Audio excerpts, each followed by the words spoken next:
Video کو like کر کے آگے شیئر ضرور کر دینا۔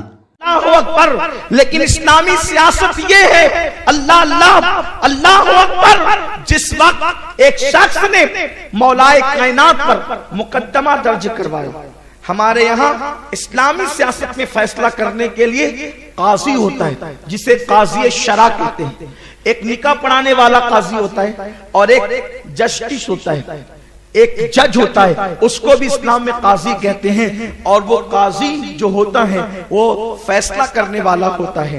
حضرت مولائے کائنات کا دور خلافت ہے اور اس دور خلافت کے اندر مولا علی مشکل کشا پر ایک یہودی نے مقدمہ دائر کیا ہے۔ مقدمہ یہ ہے کہ معاذ اللہ یہ جو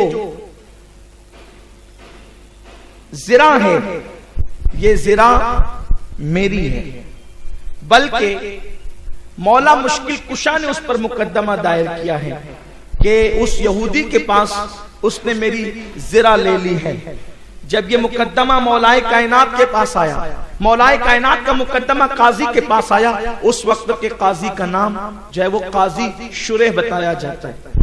قاضی کے پاس مقدمہ آیا تو قاضی نے مولا علی کو بھی بلایا کہ ٹھیک ہے آپ نے مقدمہ دائر کیا تو آپ بھی آئیں، اور اس یہودی کو ہی بلایا۔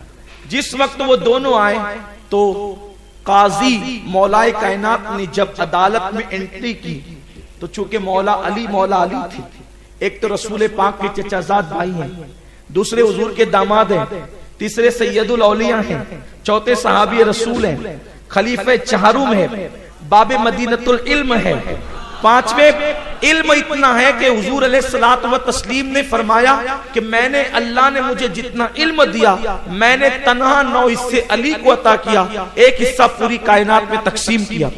وہ مولائے کائنات حضور فرماتے ہیں، مولائے کائنات خود کہتے ہیں کہ میں زمین کے رستوں سے زیادہ آسمان کے رستوں کو جاننے والا ہوں۔ آسمان میں رستہ ہے لوگوں کو یہ پتہ ہی نہیں ہے، اور مولا علی کہتے ہیں میں زمین سے زیادہ آسمان کی گلیوں کو جانتا ہوں، آسمان کے راستوں کو جانتا ہوں۔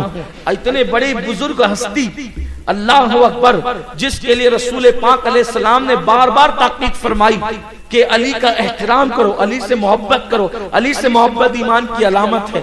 جب مولا علی عدالت میں داخل ہوئے تو قاضی صاحب اٹھ کر کے کھڑے ہو گئے احترام میں۔ مولائے کائنات نے کہا تم سے فیصلہ ہی نہیں کروانا ہے۔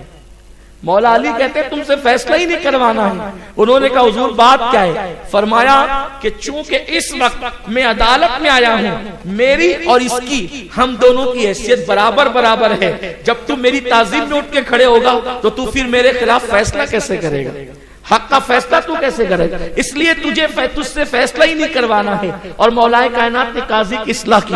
آپ بتائیں دنیا کا کوئی صاحب اقتدار ہوتا تو سینہ پھلا لیتا، جج صاحب میرے لیے اٹھ کر کھڑے ہوتے ہیں، لیکن مولائے کائنات کہتے ہیں آپ فیصلہ کرنے کے قابل نہیں ہیں، اس لیے کہ آپ نے تو اس کے لیے اٹھ کر کے کھڑے ہوئے ہیں جو اس وقت عدالت کے اندر اپنا فیصلہ کرانے کے لیے آیا۔ یہ اسلامی سیاست ہے۔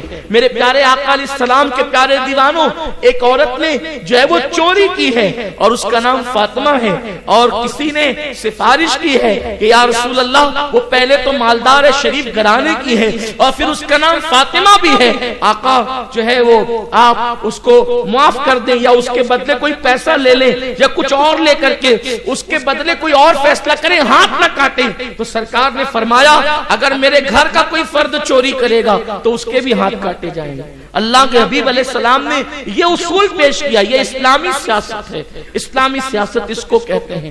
اور اگر آپ بات اور آگے بڑھائیں گے تو حضور علیہ الصلوۃ والتسلیم اسلام کے قانون کے نفاذ کے لیے ہجرت کر رہے ہیں، اور اس کا قانون کیا ہے، اس کا انداز کیا ہے؟ میرے پیارے آقا صلی اللہ علیہ وسلم کے پیارے دیوانوں، ایک شخص ہے غسان کا بادشاہ، فاروق اعظم کے دور میں وہ مسلمان ہوا ہے۔ مسلمان ہونے کے بعد اس کو مکہ شریف حج کے ایام میں بلایا گیا، اور بلانے کے بعد اس کی چادر پر کسی ایک معمولی آدمی کا پیر پڑا اور اس کی چادر جو ہے وہ کھسک گئی، تو اس نے زوردار تماچا مارا، جس کی وجہ سے اس شخص کے دانت ٹوٹ گئے، دانت ٹوٹے، وہ مقدمہ فاروق اعظم کی بارگاہ میں آیا۔ سیدنا فاروق اعظم نے فرمایا اس لیے پہلے تو تجھے حرم کا خیال رکھنا چاہیے تھا، حرم کا احترام تو نے نہیں کیا، پھر تماچا مارا، دانت توڑے، اس کے بدلے میں تیرے بھی دانت توڑے جائیں گے، یا پھر تو اسے راضی کر لے۔ اس نے کہا میں بادشاہ ہوں بادشاہ، ایک معمولی سے آدمی کو میں نے مار دیا تو کیا مجھے بھی اس طرح مارا جائے گا، میرے بھی دانت توڑے جائیں گے؟ فاروق اعظم نے کہا یہی اسلام ہے۔ اس نے کہا مجھے مہلت دی جائے، اور اس کے بعد وہ ایک رات اس نے مہلت مانگی اور راتوں رات وہ نکل کے بھاگ گیا، وہ مرتد ہو گیا معاذ اللہ، اسلام سے پھر گیا۔ فاروق اعظم نے اس کی پرواہ نہیں کی، اللہ کا دین کسی کا محتاج نہیں ہے، لیکن اللہ کا جو قانون ہے اس پر عمل ہو کر کے رہے گا۔ آپ اندازہ فرمائیں بادشاہ کی رعایت نہیں کی گئی، ایک چھوٹے سے آدمی کو اس کا حق دلانے کی کوشش کی گئی۔ یہ اسلامی سیاست ہے، یہ اسلامی ریاست ہے۔ تو حضور سید کونین صلی اللہ علیہ وآلہ وسلم جو ہجرت فرما رہے ہیں، ہجرت کی ایک حکمت یہ ہے کہ اللہ رب العزت کے قوانین کا نفاذ عمل میں آئے گا۔ مکہ المکرمہ کی سرزمین پہ رہ کر یہ کام ہنوز نہیں ہو سکتا تھا، یہ ایک آزاد اسلامی سلطنت اور مملکت کے بعد ہی ہو سکتا تھا۔ اس لیے اللہ کے حبیب علیہ السلام ہجرت کرنا چاہتے تھے۔